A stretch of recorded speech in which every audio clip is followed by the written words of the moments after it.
इसके अलावा जो तहरीक इंसाफ का रद्द अमल सामने आ रहा है, उसकी जानिब से इस फैसले को खुशाइंद अपनी कानूनी फतह करार दिया जा रहा है। पीटीआई ने सुप्रीम कोर्ट के फैसले को कानूनी फतह करार देने के साथ ही कहा है कि आइन में अपनी मर्जी की तरमीम का रास्ता रोक दिया गया है। 25 करोड़ आवाम के लिए, जमहूरी क़ुव्वतों के लिए खुशी का दिन है। 11 जजेस ने पीटीआई के हक में फैसला दिया। शिबली फराज का कहना है कि अभी आधा हक मिला है। फॉर्म 47 से चीनी नशिस्तें वापस लेने तक जद्दोजहद जारी रखेंगे। सलमान अकरम राजा, जो कि सुप्रीम कोर्ट के बाहर मौजूद भी थे, उन्होंने कहा कि हमने कानूनी जंग जीती है, अब सियासी जंग जीतेंगे। चूँकि सुप्रीम कोर्ट की जानिब से अब टाइमलाइन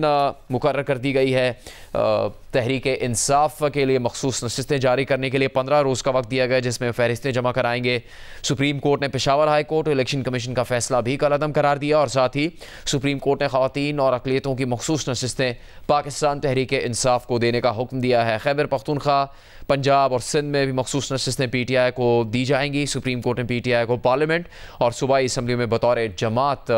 करार दिया है। जियो न्यूज़ के नुमाइंदा खुसूसी अब्दुल क़य्यूम सिद्दीकी सुप्रीम कोर्ट में मौजूद थे इस फैसला सुनाए जाने के वक्त। उनसे हम इस हवाले से बात करेंगे। अब्दुल क़य्यूम, मज़ीद क्या तफसील आएगी और जो तफसीली फैसला है वो कब तक सामने आ सकता है? ख़ासतौर पर यह बात कि 8-5 का फैसला तो है, लेकिन फिर 3 और जजेस की भी राय है फैसले में ऐसी, जो कि तहरीक इंसाफ की मखसूस नशिस्तों के हवाले से उनके हक़ में जाती है। जी हाँ, बिल्कुल। अगर इस तरह से देखा जाए तो 2 जज साहिबान हैं, जिसमें जस्टिस अमीनुद्दीन खान और जस्टिस नईम अफगान, उन्होंने सुन्नी इत्तेहाद काउंसिल की पेटिशन जो हैं वो डिसमिस की हैं और पेशावर हाई कोर्ट के फैसले को बरकरार रखा है। पेशावर हाई कोर्ट का फैसला तो यही था कि जो इलेक्शन कमीशन ने जो हुक्मरान इत्तेहाद को नशिस्तें दी हैं वो दुरुस्त दी हैं, लेकिन इसके बाद जो है वो 8 जज साहिबान जो हैं, उनमें जिनमें justice Mansoor Ali Shah, justice Muneeb Akhtar, justice Mazhar, justice Ayesha Malik, justice Athar Minallah, justice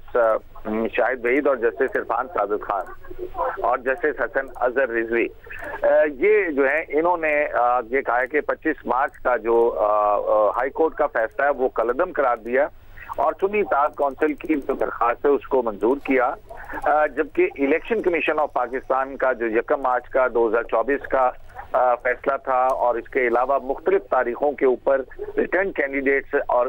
आज़ाद करार देने के हवाले से जो इलेक्शन कमीशन ऑफ पाकिस्तान के नोटिफिकेशन से उनको गैर आईनी करार दिया और इसी तरह से उन्होंने 6 मई 2024 की जो CPLA है उसको मंजूर किया। इस तरह से अगर जो ये कहा गया कि आइन के आर्टिकल 6 और DE के तहत 51DE और आर्टिकल 106 के तहत जो है वो पाकिस्तान तहरीक इंसाफ एक सियासी जमात है और इस तरह उनकी जो है वो जनरल सीटें 6 मौजूद थी, तो ये नशिस्तें जो हैं ये पाकिस्तान तहरीक इंसाफ को दी जाएं। लेकिन इस दौरान में जो है वो अदालत ने ये भी कहा दिया कि 27 जून 2024 को जो लिस्ट आई थी 80 उम्मीदवारों की फहरिस्त थी, उन्होंने उस पर जो मुख्तलिफ columns election commission of Pakistan ने दिए थे और उसमें ये कहा गया पार्टी सर्टिफिकेट और पार्टी से जो एफिलिएशन के जो सर्टिफिकेट्स हैं वो इस हवाले से 80 उम्मीदवारों में से 39 उम्मीदवार ऐसे हैं जिन्होंने नहीं दिए थे ये पार्टी एफिलिएशन के सर्टिफिकेट्स। तो इस तरह जो है वो तकरीबन ये 41 उम्मीदवार जिनको रिटर्न करार दिया गया था और उनको ये कहा गया है कि वो 15 दिन के अंदर अंदर जो है वो अपना सर्टिफिकेट दे सकते हैं और बतौर सियासी जमात अगर उन्होंने दाखिल किया है तो वो 15 दिन के अंदर पार्टी की कंफर्मेशन का जो सर्टिफिकेट है वो देना होगा लाजमी और अगर वो सियासी जमात कंफर्म करती है तो वो सीटें उस सियासी जमात को जाएंगी। और इसी तरह से जो कमीशन के हवाले से कहा गया है कि 7 दिन में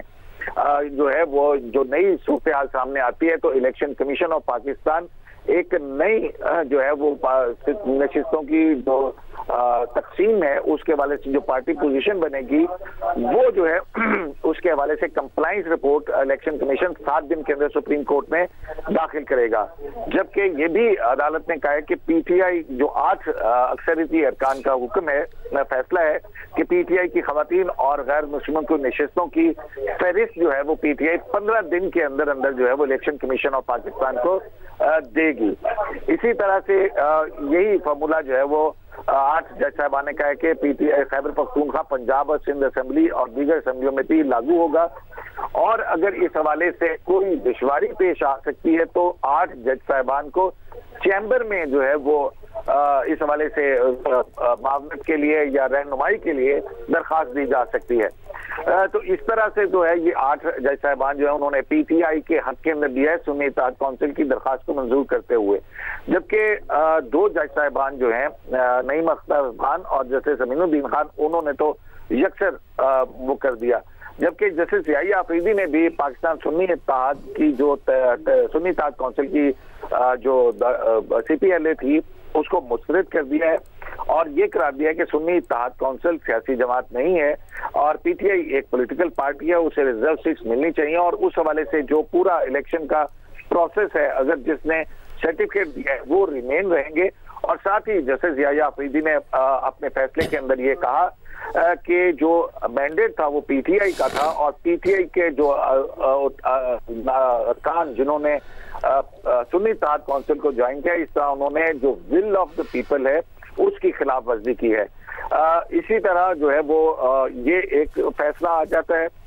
जबकि जो चीफ जस्टिस और जस्टिस जमाल मंदोखेल जो हैं उनका एक और सेट का 2 जज साहिबान का फैसला है, क्योंकि जस्टिस जमाल मंदोखेल के फैसले से चीफ जस्टिस पाकिस्तान ने जो है वो इत्तेफाक किया और कहा है कि ये मखसूस नशिस्तों का केस था। इलेक्शन कमीशन में SIC जो है उसने ना इलेक्शन लड़ा और ना ही उनका कोई उम्मीदवार जीत कर शामिल हुआ, लिहाजा वो किसी भी तरह से सियासी जमात जो है वो सीटों की मुस्तहिक नहीं है। इसी तरह जो है वो चीफ जस्टिस और जस्टिस जमाल मंदोखेल का फैसला है, उसमें ये कहा गया है कि पीटीआई के जो सर्टिफिकेट्स हैं जिन्होंने तमाम लवाजमात पूरे किए हैं जो इलेक्शन कमीशन के तहत कानून के तहत होते हैं कि पार्टी सर्टिफिकेट देना, फिर उसके बाद उसकी हलफनामा देना और फिर निशान अलॉट होने के हवाले से जो सर्टिफिकेट्स दिए हैं, अगर ये कंसिस्टेंसी है और इसमें कंसिस्टेंसी होती है तो उस बुनियाद के ऊपर पीटीआई क्योंकि एक पॉलिटिकल पार्टी है तो उस बुनियादों के ऊपर मखसूस नशिस्तों की जो है वो तकसीम की जाए। तो अदालत ने जो जस्टिस जमाल मंदोखेल और चीफ जस्टिस का जो फैसला है उसमें उन्होंने कहा कि जो 13 जनवरी का फैसला था वो इलेक्शन कमीशन ऑफ पाकिस्तान ने मिसकंस्ट्रू किया, उसको मिसअंडरस्टैंड किया और इस हवाले से जो इलेक्शन कमीशन का एक नाम था वो कलअदम करार दिया जाता है, क्योंकि इलेक्शन कमीशन ने अदालती फैसले की गलत तशरीह की और पीटीआई इलेक्शन कमीशन के पास किसी सियासी जमात के उम्मीदवारों को आजाद उम्मीदवार डिक्लेयर करने का हक नहीं है। तो इस तरह से अगर देखा जाए तो 2 जज साहिबान ऐसे हैं जिन्होंने तो बिल्कुल जो है वो पीटीआई को जो पेशावर हाई कोर्ट का फैसला उसको बरकरार रखा,